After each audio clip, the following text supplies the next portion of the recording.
There is nothing wrong with your radio. Do not attempt to adjust the volume. We are controlling the broadcast. For the next hour we will control all that you hear. You are about to experience the knowledge and insights of the Media Mothership. Welcome to Media Mothership here on Edge Radio 99.3 FM, broadcasting out of Nipaluna, Hobart, Tasmania. On Media Mothership, we explore how media can shape our understanding of the world around us. I'm your host, Dr. Craig, with the PhD. And we're streaming on edgeradio.org.au as well as on YouTube and Twitch if you want to see the show with images and video. You can find us on YouTube and Twitch just by searching for Media Mothership. We're also on the DAB, the Digital Audio Broadcasting Network, as well. If you have any questions while the show is going on, feel free to drop us a message on the Twitch stream or SMS us on 0488811707. And without further ado, let's jump into some news. All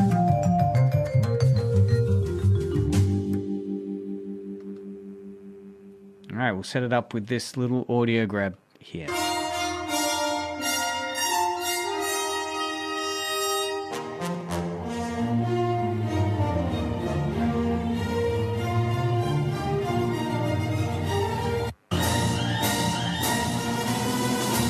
Article 7, Section 3 allows for a citizen filibuster. If I stand here and refuse to yield my time, you are prohibited from voting on the bill.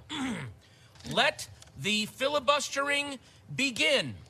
As many of you have noted that use the internet, it has been announced that Disney has required the rights to the Star Wars franchise, and in the summer of 2015, we will see the release of Star Wars Episode 7. Herewith is my proposal for the plot of that movie.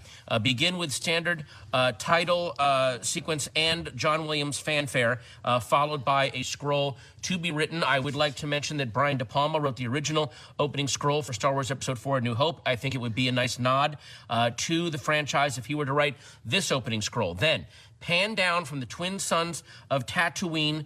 We are now close on the mouth of the Sarlacc pit.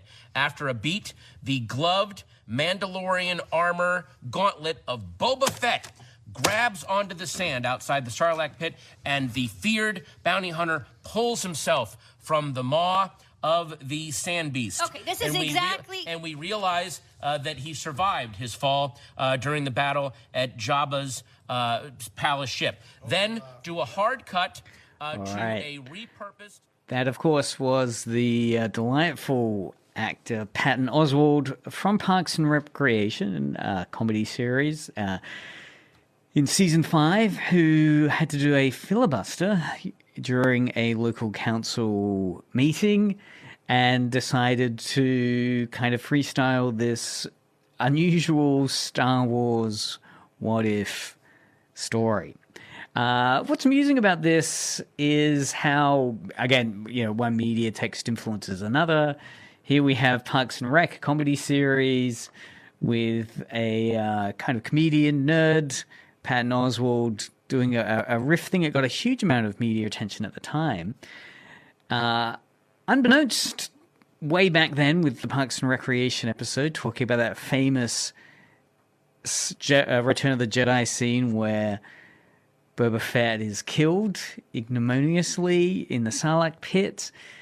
It sets up this future moment we're in now, where, of course, we've had the Book of Boba Fett series. So that's the series set after Return of the Jedi, featuring Boba Fett. And revealed now, or a few weeks ago, that indeed there was a inspiration from the Patton Oswalt piece, that it it totally nails. It's totally correct in terms of what went down in that Netflix series, The Book of Boba Fett, where Boba Fett's dead, but surprise, surprise, at the start of the episode, we see the gloved Boba Fett arm appear out of the sand as he pulls himself out of the Sarlacc pit, just as described by Patton Oswalt in the comic Parks and Recreation scene where he does the Star Wars filibuster. Really kind of prescient there, a kind of accurate retelling. So that's been picked up through a report from Collider that in that episode, Season 5, Episode 19 of Parks and Recreation, that dream scenario of how Boba Fett had escaped the Sarlacc pit in his filibuster. At the time, of course, he wouldn't have realized at all that he was spot on with how they would premiere the first episode of the Book of Boba Fett years later with that very scene that Patton Oswalt described. And, there's a number of YouTubes now circulating where people have done side-by-side comparisons of Patton Oswalt's filibuster prediction and the actual opening scene from that series. And it's hilarious how close they are. And Patton Oswalt recently, there's a lot of media kind of amusement about that. Patton Oswalt himself responded saying how delighted he was at the time that this kind of unscripted piece of flow of consciousness that he did, when he did that scene in Park and Recreation, Oswalt says that there wasn't anything in the script, and the scriptwriter director comes up and says, just do whatever you want.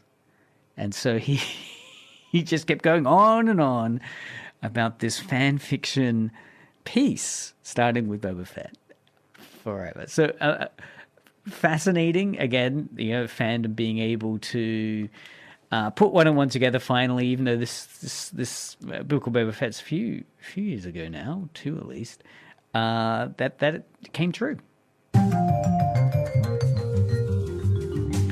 All right, let's move on now to the next piece of work that we've got that's interesting, that we can unpack. And this was a video game piece of work from the video game Escape from Tarkov. There's an interesting article on Kotaku headlined, "Escape from Tarkov puts bounties on cheaters, rewards players for reporting them."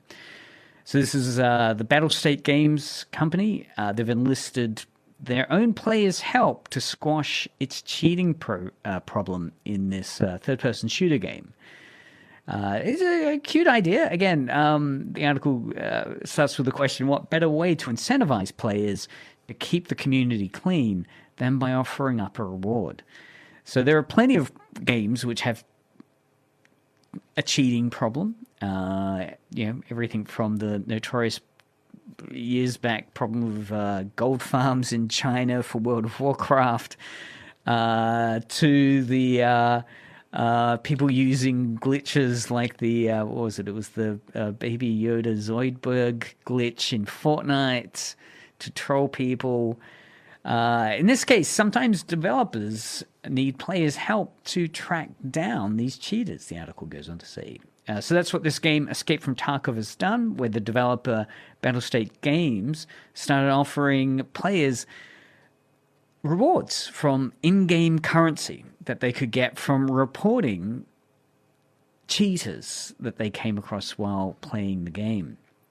And they laid this out. There's some patch notes there explaining that players are going to receive this in-game currency compensation for reporting that leads to blocking the violator.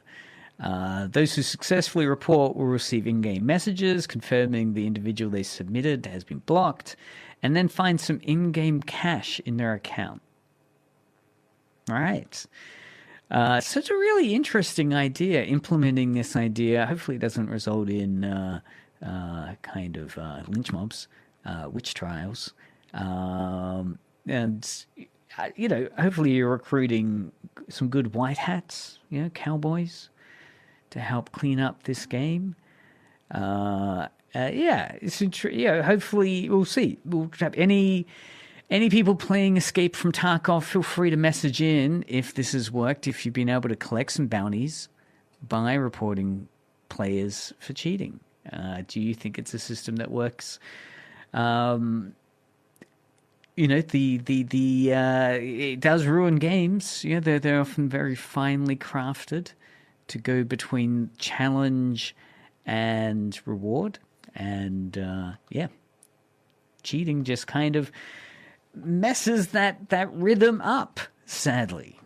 That'll be intriguing. Again, I like the idea of, turning your game into the Wild West and recruiting people to come and sort out your problem for you. The next little bit of news that is interesting is, again, talking about how multiple versions of media texts affect themselves. So earlier on we had the Patton Oswalt, Parks and Rec, prescient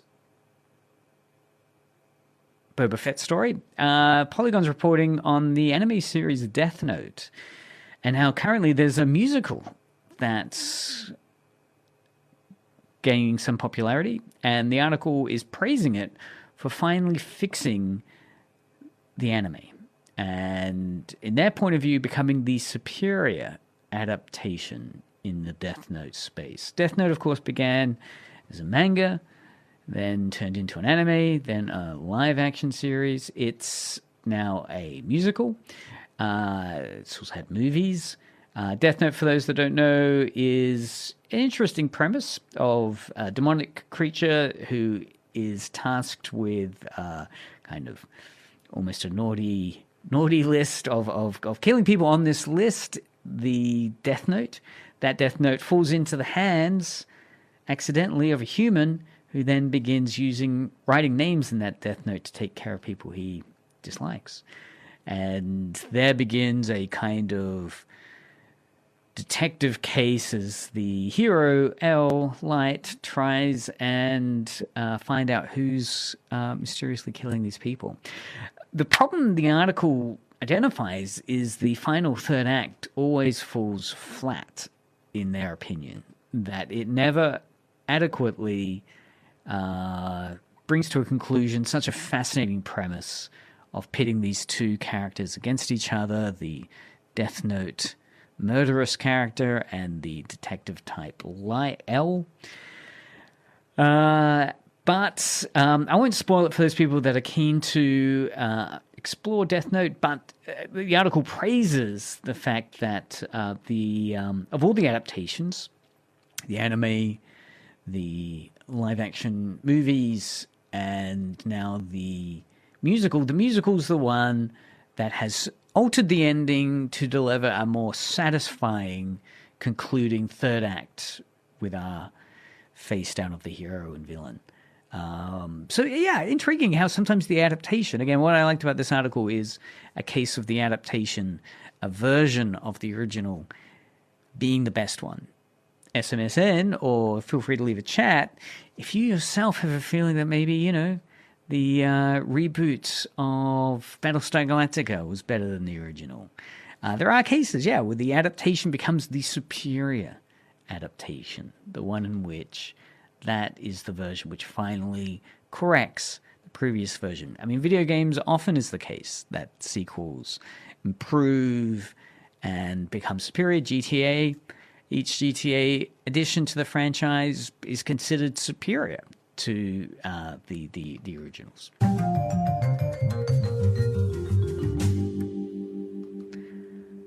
All right, another little piece about science and media. In this case, media affecting science, or at least media being able to explain science. Article in IGN talking about how scientists are working on a real Dune stillsuit to help astronauts pee in space. The subheading is "Building a Real-Life Stillsuit Was Still a Bit of a Dream."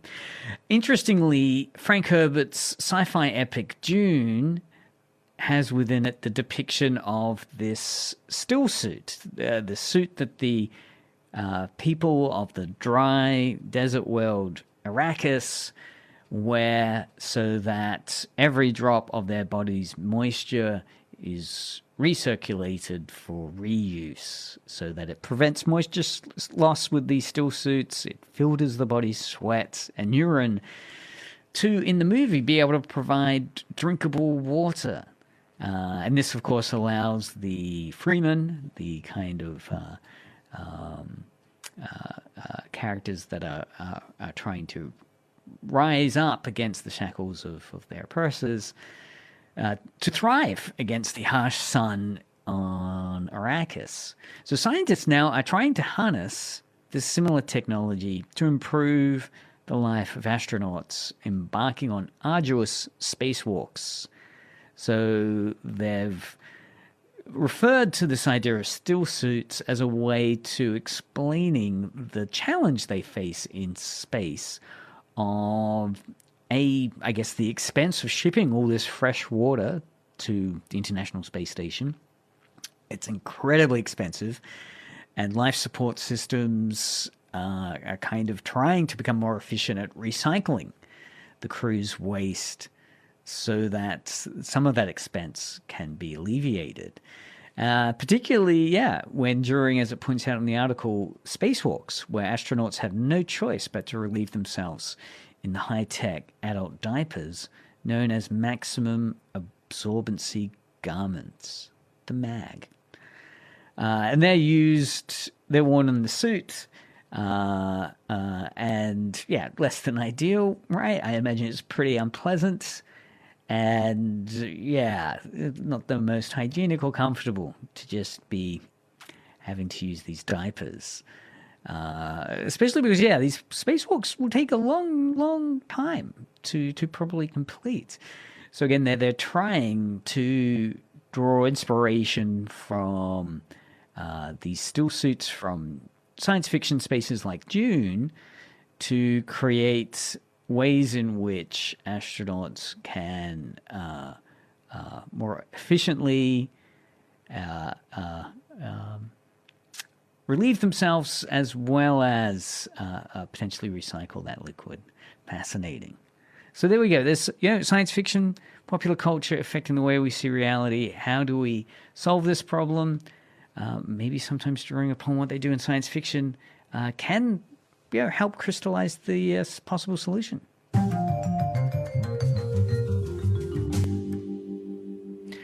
All right, continuing on from the world of science fiction, a cute little story here I want to talk about regarding the software, the old software program called WordStar.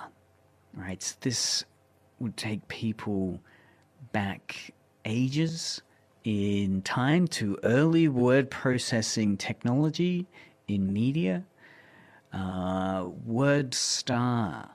It got a lot of kind of media buzz a few years ago when George R.R. Martin, in an interview, said that he refuses to use new modern bits of software like Microsoft Word and still clings to this ancient bit of software, WordStar, to write his books with. The Game of Thrones books and the ones he's currently working on.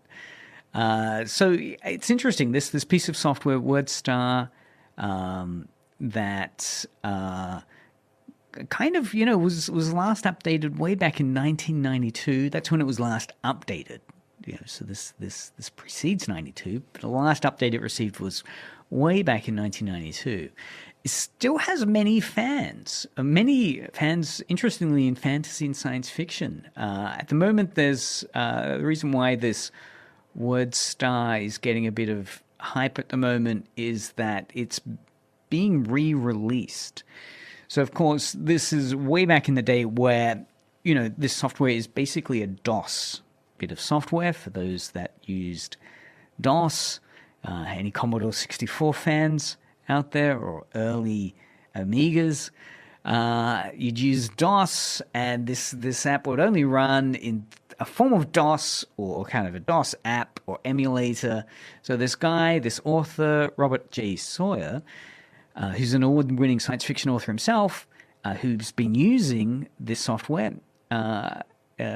has re-released it. He's treated it as abandonware. He's been working on compiling the ultimate updated version of it. Given its last official update was in 92, he's been busy trying to sift through and filter through not necessarily a modern version of it, but at least the best version possible, given its last update was 92, with copious amounts of README guidance that one can do to run this kind of DOS version of WordStar 7 Revision D. So it's up there on the internet. If anyone is feeling frustrated with their own writing, and maybe the trick is you haven't used WordStar, the last updated 1992 bit of word processing software, search the internet. WordStar 7 Revision D is the ultimate version, it seems, and it's abandonware. It's a wonderful term, abandonware. So it's circulating out there. You can grab it. Same software that George R.R. Martin's using. And, yeah, maybe that's what's going to unlock the exciting writing that distraction has been keeping you from achieving. So there you go. WordStar. WordStar.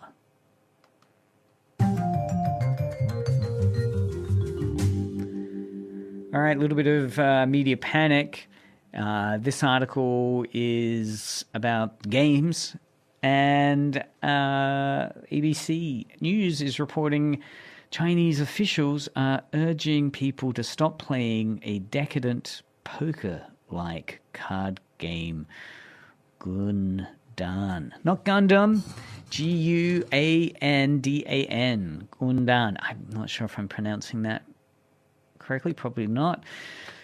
So, to briefly explain what's happening, Chinese state-owned newspaper Beijing Youth Daily is leading the charge in denouncing a popular poker-style game. So, this game called Guandan, which translates, the article says, as throwing eggs, has become incredibly popular in China, particularly among party officials, the article says, and in the business community. So it's the game of, your powerfuls. But there's concerns that this game is, too distracting, too influential, and needs to be stopped in some quarters. So fascinating. It's worth checking out. From what I can understand, the game involves you having a huge hand of cards, and much like poker, needing to collect them into sets or kind of poker variations, and then get rid of these cards before your opponents. But the images look fascinating, right? One of the images is of a number of tables with a kind of four people seated around the table, but there's a kind of barrier, so you can't see over the top of two teams of two people. So it seems to be, highly competitive, highly, secretive in a way, media panic though, right? Concerns of, as games which become super hyper popular, that it's addictive, it's distracting. So fascinating though. I've not seen it around here. Be interesting. Maybe there's some local throwing eggs games going down, some guandan games that are there. Okay, well, there we go. We'll keep an eye out. Let me know if you see people playing kind of poker, but with huge amounts of cards in their hands and sheets between them. Unusual.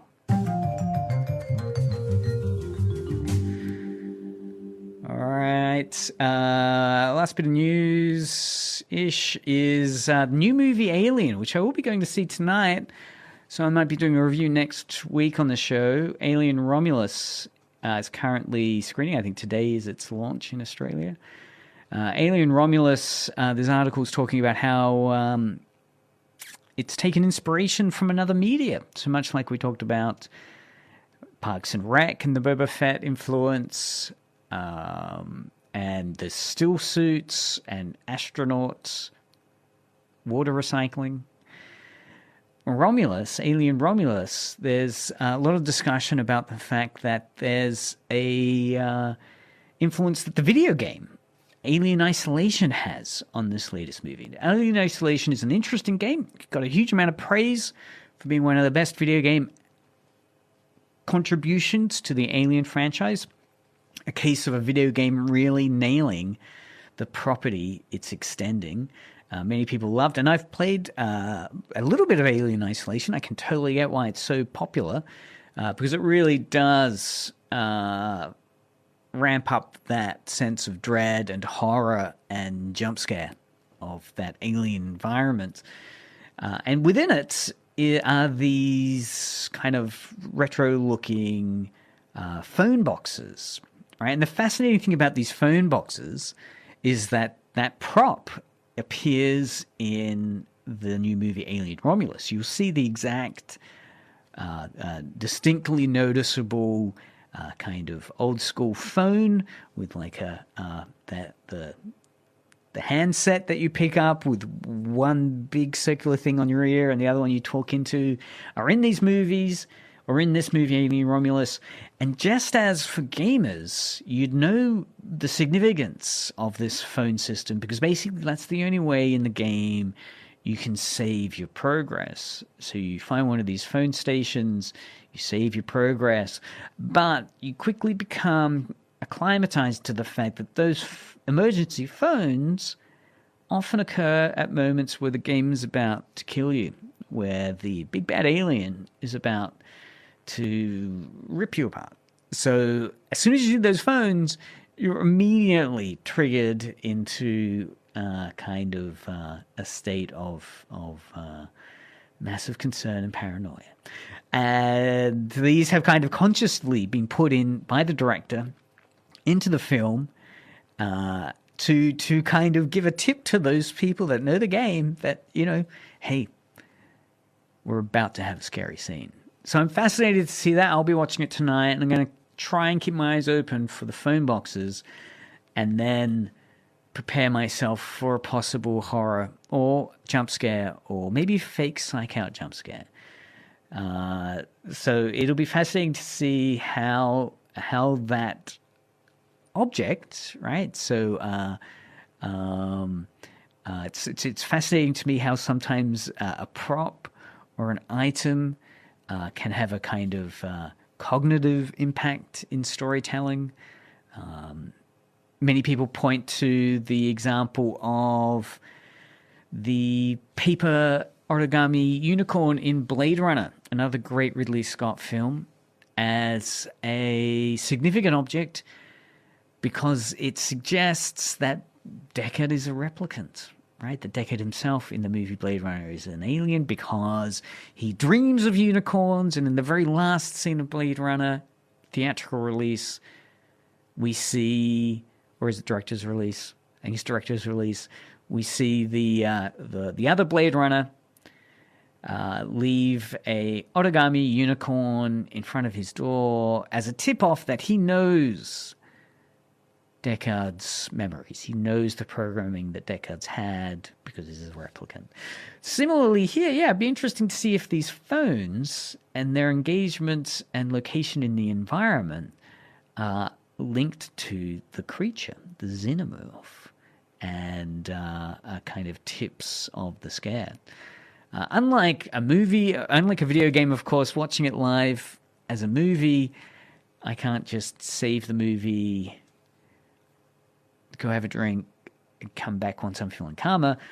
I will just have to sit there and weather the increasing fear and terror that's about to to occur in that movie. But an interesting example of video games influencing movie design there, with the phone design for Alien Romulus appearing as a kind of brace for impact moment in the film, drawn from the video game. The fact that you'll see that phone number in that old emergency phone in the video game. Fascinating.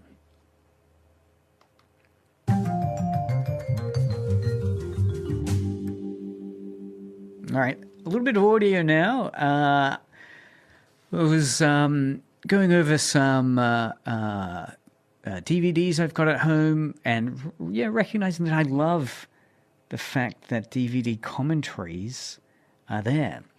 So in next week's show, we're going to dive into the significance of DVD commentaries. In particular, we're going to collate some of the most hilariously awkward meltdowns that actors, directors have had while they've been doing DVD commentary.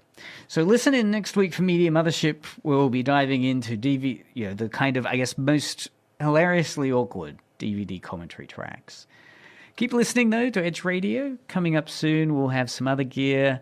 I noticed Taylor's making his way in to do K-Pop Unlimited. So I'm sure some great K-pop will be around the corner.